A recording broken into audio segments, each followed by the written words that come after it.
The grand stone facade of Brixton Institute towered against the morning sky, its spires casting long shadows across the manicured courtyard.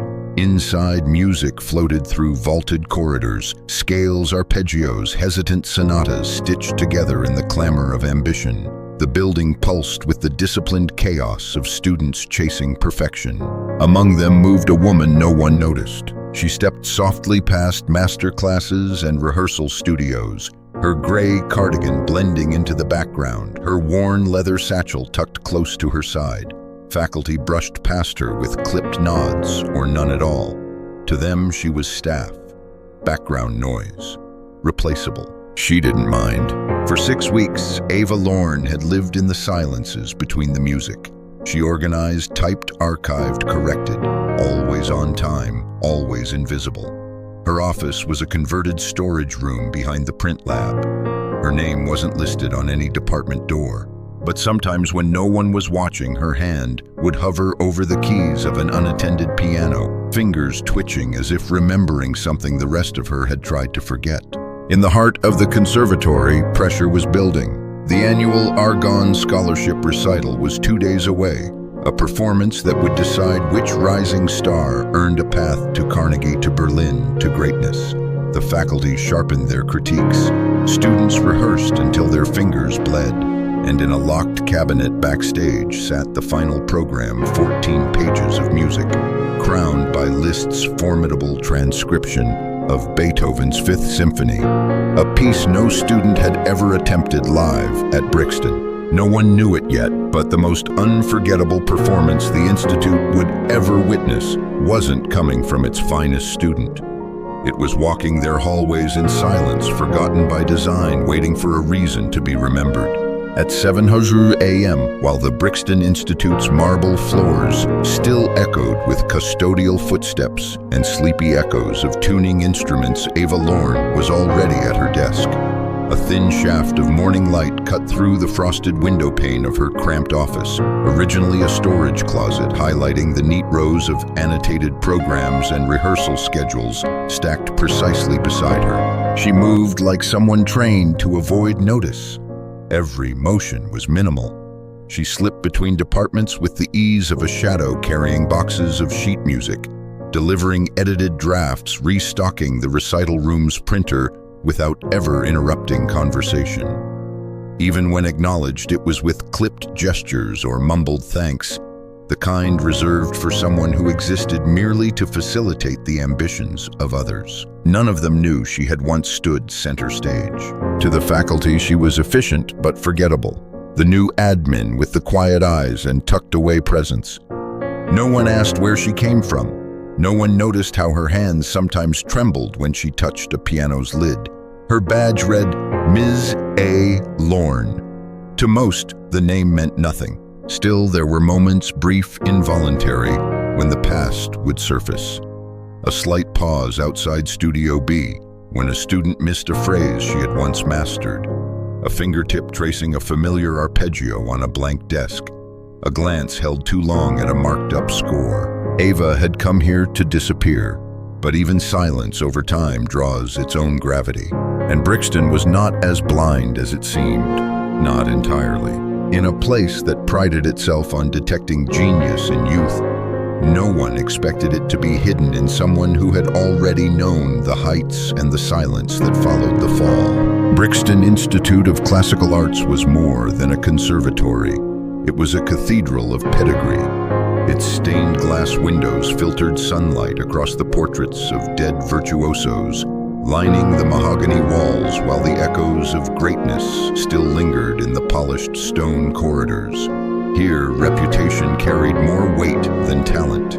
Lineage outlasted inspiration, and tradition spoke louder than change. Every hallway was its own hierarchy. Faculty moved with the assurance of tenure and accolades. Their designer suits and curated aloofness made them indistinguishable from the oil-painted legends that stared down from the walls. Behind closed studio doors, they sculpted talent with precision and pressure, molding students like raw clay into acceptable forms of brilliance. Students, in turn, performed not only for technical mastery, but to validate the heavy cost of their presence here. Generational wealth, elite recommendations, legacy admissions. Scholarships were rare and ruthlessly competed for. No wrong note went unnoticed. The air itself buzzed with unspoken expectations. Into this world walked delivery staff, janitors, receptionists, and Ava Lorne. She occupied a stratum of the institute few noticed and fewer respected. Her tasks were essential yet invisible, fixing misprints in performance programs, filing donor correspondence, coordinating rehearsal times. She shared a basement office with the building's HVAC hum. Her presence was expected but not remembered. On the surface, the institute embraced civility, but below it ran a quiet current of caste. The faculty dined separately from support staff. Assistants used side entrances for major recitals. Deference was a reflex, not a choice. Talent was something to be discovered in students, not presumed to exist among employees. Even among the ambitious young musicians, a silent pecking order prevailed. Those with private tutors, connections to major symphonies, or recommendations from elite summer programs rehearsed in the best rooms received the best feedback. Others, less well-placed, were left to claw their way upward. Brixton's prestige was armor and weapon both. Its traditions polished students until they shone but never questioned whether they were seen clearly to begin with. Amid this rigid structure, Ava moved without resistance, careful not to disturb the system that allowed her anonymity. Her silence made people comfortable. Her quiet efficiency preserved the illusion of order. Yet the divide was always present.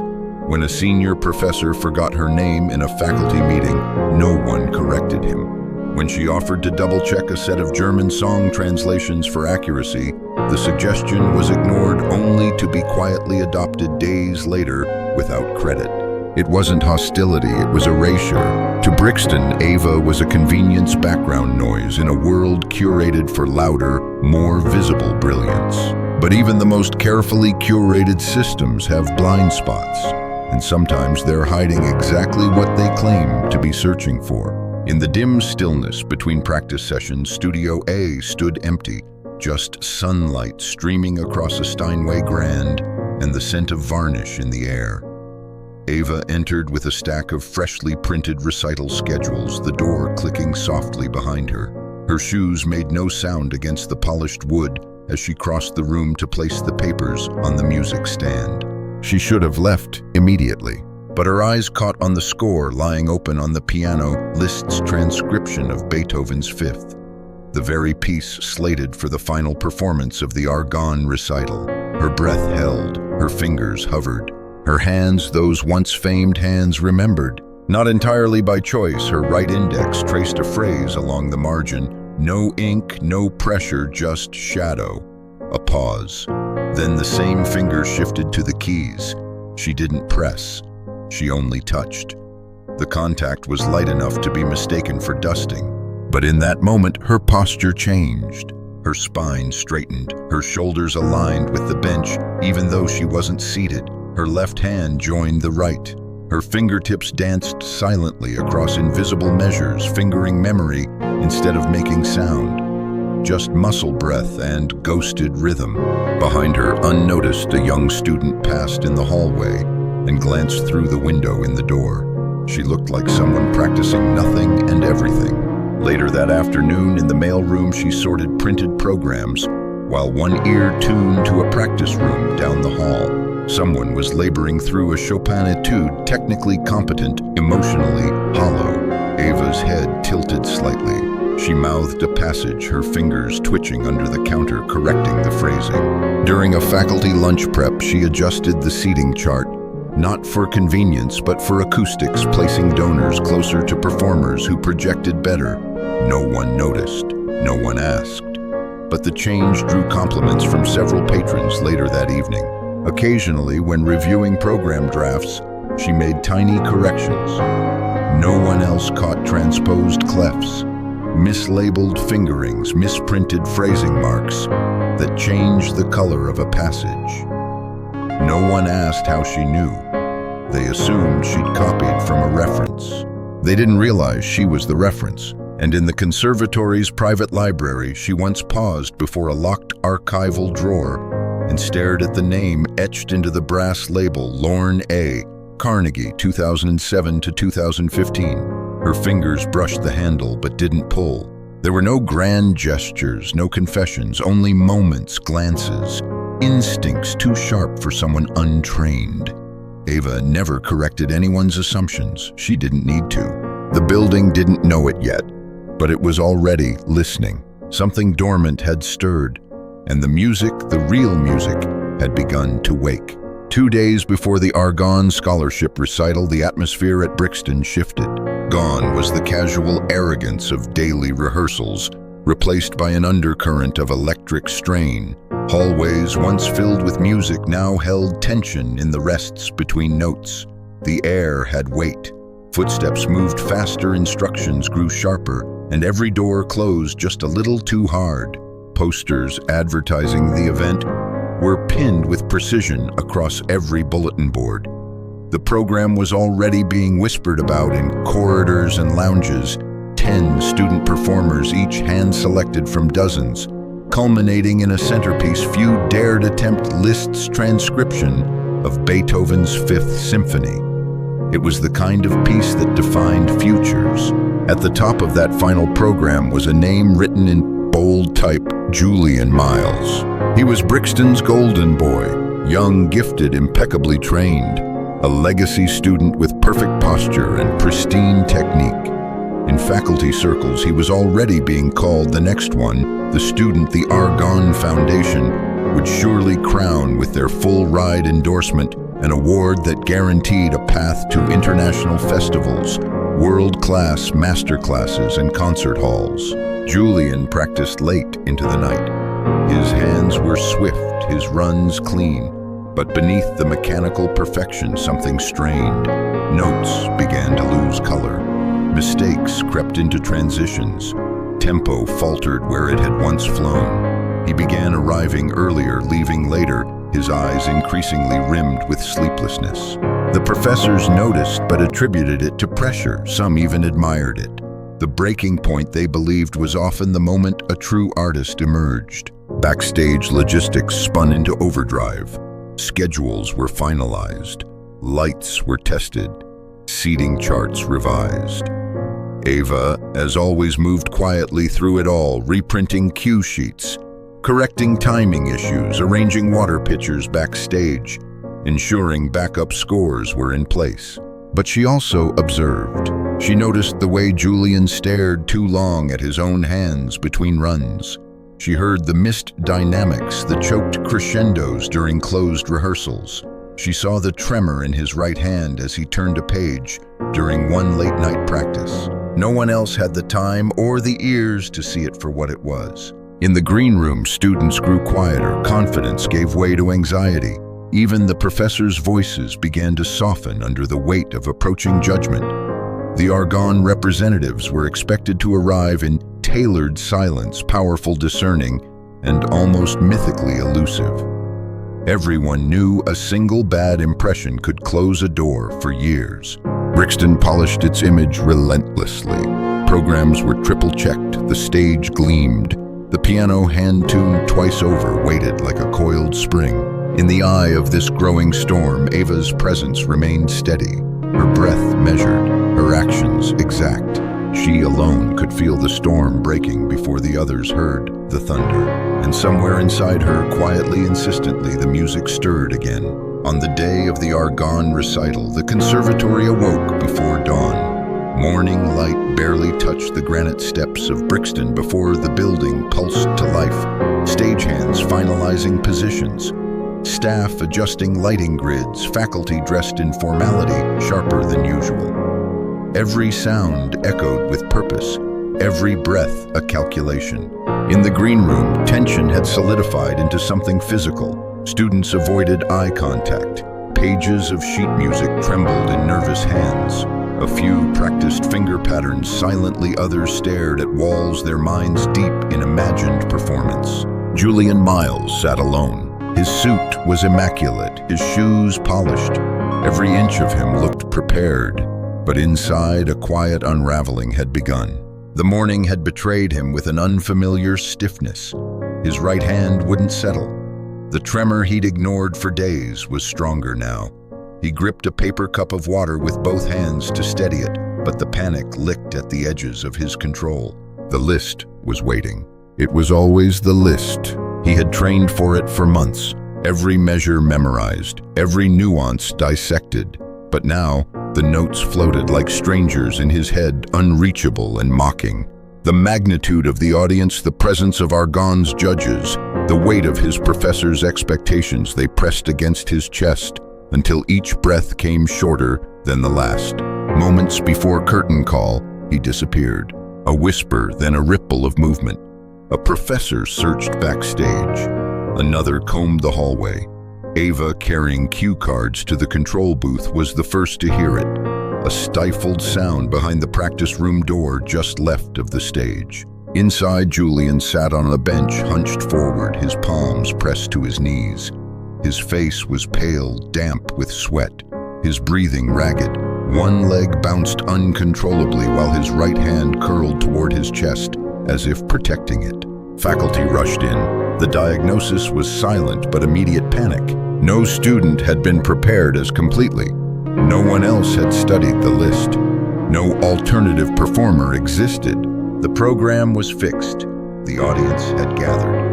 The Argonne Foundation's representatives sat front row, their expectations high. The recital's finale, a 14-minute storm of virtuosity and fury, was unfillable. A decision hovered in the air. Cancel, excuse, spin. A few whispered arguments bloomed in corners, voices tight, afraid of being overheard. Options were weighed and discarded. One professor suggested an abridged ending, another a solo cello interlude. None of it carried the weight of the list. In the hallway, Ava stood still. She didn't speak, she didn't move, but her eyes lingered on the stage door, on the score resting atop the piano, on the empty space where music was supposed to happen, and beneath her calm expression, something long buried surfaced fully. Not in fear, not in duty, but in recognition. This was the moment the building wasn't ready for, but she was. The recital hall clock ticked louder than the hush that had fallen backstage. Julian remained seated on the floor of the practice room, cradling his hand like something fragile, no longer his own. Professors hovered nearby, speaking in urgent murmurs, measured words spoken too late. Outside the stage doors, the audience stirred, restless in their velvet chairs, unaware of the crisis unfolding behind the curtain. The grand piano sat untouched beneath a cone of warm light, the final page of the recital program, trembling slightly in the podium's draft. In the corridor outside the green room, Ava stood perfectly still. She hadn't meant to stop walking. Her arms still held a stack of cue sheets, destined for the lighting tech. But something in the air had shifted, some invisible tension crackling through the walls. It wasn't fear, it wasn't surprise. It was inevitability. A minute later, she stepped into the backstage wing. The professors turned as one. Disbelief flickered across their faces as they registered who it was. She didn't belong here, not in this part of the building, not at this moment. But she didn't step back. Her hands lowered gently to her sides, her gaze steady, her posture calm. She made the offer. The silence that followed cracked with ridicule. Eyebrows rose, breaths were scoffed. A single stifled laugh echoed too sharply against the cinder block walls. A staff assistant offering to fill the list slot was absurd, an insult to the piece. The school, the judges waiting in expectation. She was ignored at first, then dismissed, then scolded. One professor waved her off, more annoyed than angry, as if swatting away a fly. Another corrected her gently, as if she didn't understand what she was saying. A third, louder than the rest, demanded to know who had let her speak. But Ava did not retract the offer. She did not apologize. She simply stood unmoved as their protestations built like a swell of dissonance. And then Madame Varel entered. The senior performance coach, known for her exacting standards and fearsome critiques, paused only a moment before her eyes fixed on Ava. Something passed between them, not familiarity, not certainty, but something slower, older, almost instinctual. The others kept arguing. They pointed to the clock, to protocol, to donors, to reputation. They spoke of risk, of embarrassment, of consequences. But Ava didn't flinch. When a professor shoved the sheet music into her hands, she accepted it with a quiet nod. She glanced down at the score, but only briefly. The gesture wasn't curiosity, it was ceremony. A moment later, she closed the pages and handed them back. The reaction was instant outrage, disbelief, panic. But Ava had already turned. Toward the wings, toward the light, toward the piano that had waited patient and silent for someone who understood what it meant to be silenced and still return. The announcement was brief. A polite, practiced voice delivered the update through the house speakers with the same tone one might use to excuse a late start or a program change. But in the seats, confusion rippled like wind across a field. Whispers rose, eyebrows furrowed. No one recognized the name that had been announced in Julian's place. Then the stage door opened. Ava stepped into the light. She didn't look like a performer. She wasn't dressed in satin or silk. No fanfare accompanied her arrival. No hushed reverence met her walk. The hem of her charcoal gray dress shifted just slightly with her stride, simple and unassuming. Her hair was pinned with the same practicality she wore every day. She reached the piano without hesitation. The stage lights pooled over her like quiet thunder. In the first few rows, professors leaned forward in their seats, confusion etched deep. Donors exchanged glances. The Argonne Foundation's representatives lifted their brows in vague interest. Ava adjusted the bench. The motion was exact, automatic. She rolled her shoulders, once subtle small, then raised her hands. No sheet music in sight, no cues from the wings. The silence stretched. And then the first chord landed like a falling star. Not aggressive, not loud, but unmistakably intentional. The opening notes of Beethoven's Fifth, transformed through Liszt's vision, filtered again through Ava's hands, broke the air with clarity and weight. The room froze. From that very first measure, it was clear this was not someone attempting the Liszt.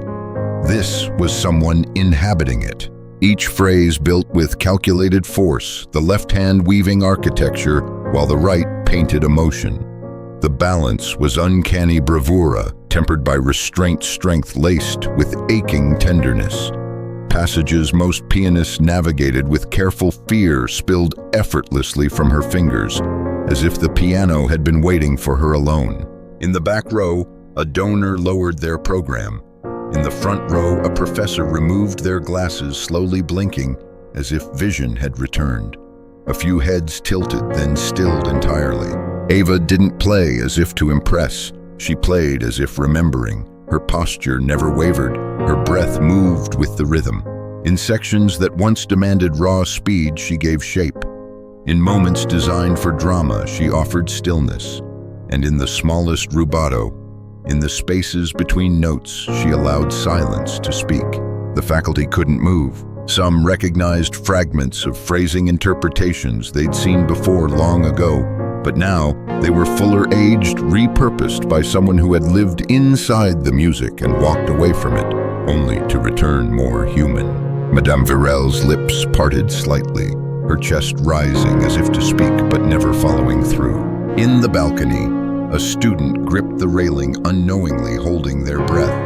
Backstage, Julian sat alone, no longer shaking, just watching, transfixed as the woman who had offered him calm now played what he could not. Then the cadenza arrived. A flurry of motion, a storm condensed into two hands. But Ava didn't rush. She didn't overpower. Her fingers danced with impossible precision, threading line after line with orchestral force. The piano responded like a living thing, its voice no longer percussive, but lyrical, defiant whole. And just when the piece reached the precipice, she held it. One beat longer than written and released. The final section rose like a wave, a surge of resolution, thunderous yes, but earned, not forced. As the final chord struck and slowly dissolved into the rafters, a silence heavier than applause fell across the hall. It held. 1 second, 2, 3. Then the sound came, not polite, not staged, but thunderous, collective, uncontrolled. Applause surged from every corner. Chairs scraped, shoes stomped, voices shouted. Bravo mixed with stunned exclamations. A few clapped with trembling hands. Others stood before they realized they had moved. Ava remained seated, her hands resting gently in her lap, her eyes closed, not with exhaustion, but completion. She had not performed to be seen. She had played because the music demanded it, and the building finally had listened. The applause had started as a ripple. Then it swelled, unstoppable roaring, more tidal force than celebration. People weren't just impressed, they were altered, moved in ways they couldn't explain, the kind of reaction no technical mastery alone could evoke. And yet the woman who had caused it sat quietly at center stage. Her posture still composed, her hands resting like petals in her lap.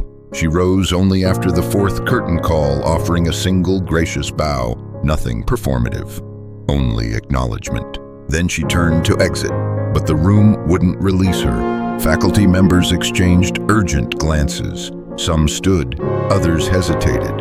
A few looked almost afraid of what they hadn't known, what they had dismissed. Madame Virel remained seated, her fingers pressed gently to her lips, her eyes shining not with shock, but recognition. In the wings, Julian had stopped breathing. Ava stepped into the shadows just as the master of ceremonies approached the podium. Voice slightly shaken, tone less formal now. The name she had given Ava Lorne was repeated again for the audience, but now it carried weight. Authority, curiosity, and something else beneath it, reverence. Backstage, the shift was immediate. Whispers turned to open stares. Someone pulled up an old video on their phone. Grainy footage from a Berlin concert hall years ago, hands flying across a keyboard. A younger face, the same musical fire. One professor squinted at it, then slowly turned toward the stage door, as if seeing it for the first time. The resemblance was unmistakable. The name emerged in fragments passed from faculty to student, from donor to usher. It cut through the layers of silence like the first few notes of a long-forgotten song. Ava Lise Lorne. She had once headlined in Vienna, broken records in Prague. Her interpretations of Liszt were still studied in conservatories around the world, though none here had realized the person writing their name badges was the same woman who had once made juries weep with nothing but a pedal and a pause. It wasn't just her skill, it was her absence. 6 years ago, she had vanished. No farewell tour, no announcement, just a sudden silence after a failed performance that left her unable to finish the piece, hands trembling, the bench abandoned mid-measure. Injury rumors followed, then burnout, then obscurity. Now she was standing in their hallway. The reaction fractured along predictable lines. Some rushed to claim her, eager to rewrite the narrative. Others recoiled inward, ashamed of what they hadn't seen. A few attempted damage control, organizing press releases, planning statements, but none of it mattered now, because the audience was rising again. This time not for a curtain call, but for the truth. Moments later, Ava stood once more beneath the lights, not as a performer, but as a question. Why was she here? Why had no one known? What else had they overlooked? She didn't offer a speech. Her posture said enough. This place, this recital, had not been her destination. It had been her test, and they had passed it barely. Among the seated faculty, heads bowed, some in awe, others in shame. Among the students, wide eyes reflected possibility, perhaps even hope. That greatness didn't always come wrapped in spotlight, that sometimes it walked beside them unnoticed. She had never needed them to recognize her, but now that they had, everything was different. The donors approached next. Offers, invitations, partnerships, everyone wanted to be part of the rediscovery. But Ava remained steady. She didn't flinch. She didn't smile too wide. She simply let the moment exist. And in that moment, the myth of hierarchy cracked. For Brixton, everything had changed. Not because a star had reappeared, but because the system had been exposed blind to brilliance that did not announce itself, deaf to genius that did not beg to be heard. Ava turned her eyes to the wings. There stood Julian, no longer trembling but watching with something close to reverence. Behind him, students leaned forward. They weren't waiting for an encore. They were waiting for a future, and she knew now that she could give it to them. By the time the audience began filing out into the marble atrium, the hierarchy at Brixton Institute had shifted silently but permanently. What had once been a faculty-led institution anchored in tradition and measured by pedigree now echoed with a name that had returned uninvited, unannounced, and undeniable. Ava stood near the back of the stage, framed by velvet curtains, no longer an assistant, no longer background. She had not asked for attention, but the attention had found her. It trailed her now, not with the buzz of gossip, but with the reverence reserved for legends. Faculty members approached more carefully. The same hands that once waved her off now extended in gestures of gratitude. Apologies, though not spoken aloud, were embedded in posture, lowered gazes, hesitant nods, overcompensated politeness. The lines of authority had blurred. Those who had corrected her, dismissed her, now struggled to make eye contact without shrinking behind rehearsed smiles. Ava did not relish their discomfort. She simply acknowledged it. Madame Varel, by contrast, moved with quiet grace. She offered no theatrics, no eager association, but the glance she gave Ava was different. Not reverent, not apologetic, but equal, perhaps the only one who had seen the music in her before the recital began. Elsewhere, administrators worked swiftly to reshape the narrative. An artist-in-residence offer materialized. Honorifics were drafted. The possibility of a masterclass series, once unthinkable, now felt inevitable. A sudden reshuffling of internal power, subtle, bureaucratic, but real, began beneath the surface. Donors made calls. Board members lingered. The Argonne Foundation, once poised to cut its support over a failed performance, now discussed increasing its scholarship pool just to be associated with the moment. Students watched it all unfold wide-eyed. To them, Ava wasn't just a return. She was a revelation. Proof that greatness could exist in silence, that genius wasn't always validated in real time, that being overlooked didn't make you lesser, just hidden. And Ava saw it too, not the admiration, not the praise, but the responsibility. She had forced nothing, she had demanded nothing, yet she had reset the institution's compass by existing fully in one moment of truth. She had changed the system not by confronting it, but by outlasting it. As the evening wore down, the applause gave way to whispers. The stage lights dimmed, the building exhaled. Ava remained still, her back straight, her mind quiet. She had returned not for power, nor for legacy, but power had returned to her anyway, not the kind granted by titles or recognition, but the kind that comes from authenticity laid bare. And in the silence that followed it all, she understood this was no encore. This was the beginning of something new. 1 month later, winter had settled over Brixton. Snow dusted the outer steps like powdered chalk, softening the stone edges, muting the sounds of early morning arrivals. The air inside the institute felt different now, less rigid, less rehearsed. Something had opened. Down a quieter hallway, a new nameplate had been affixed to an office door once used for storage. The brass lettering, modest and clean, read, Ava Lorne, Artist in Residence. Inside, the space had changed, but only slightly. The desk remained simple, the bookshelves practical. A worn, leather-bound score sat open by the window, list naturally, but flanked by new submissions portfolios from students who dared to send her their imperfect work, hoping for honest eyes. Ava read each one slowly, thoughtfully, not searching for brilliance but for truth. Outside her door, footsteps approached. Julian stood in the doorway holding a folder. His posture was straighter now, not in arrogance, but clarity. He didn't speak. He didn't need to. He waited. Ava gestured to the piano tucked in the corner of the room. He walked over, opened the lid. and placed his sheet music with care. The same passage he had once feared, now practiced with quiet confidence. He began to play, not with perfection, but with intent. His fingers hesitated in places, but his phrasing carried purpose. He didn't try to imitate her. He didn't chase the memory of her performance. He played in his own voice, still growing, still flawed, but unmistakably his. Ava watched, not as a judge, not as a mentor, as a listener. When the final note faded, she nodded once. That was enough. Julian smiled, not for approval, but in understanding. He gathered his papers and left the door, closing behind him with a soft click. Ava remained by the window for a long while. Outside, students crossed the courtyard, bundled in scarves and carrying instrument cases. A few passed her window, their laughter rising in the cold.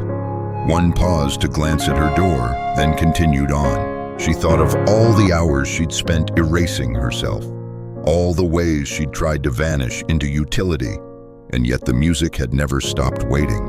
It had only asked her to return when she was ready to hear it again. She sat at the piano. No audience, no program, no expectations. Her fingers hovered, then fell into motion, simple at first, a melody she hadn't played in years. It carried no grandeur, no virtuosity, just memory and hope and clarity. The Institute moved on around her unchanged and changed all at once. And Ava Lorne played not to be seen, but because music, when played in truth, always finds someone listening.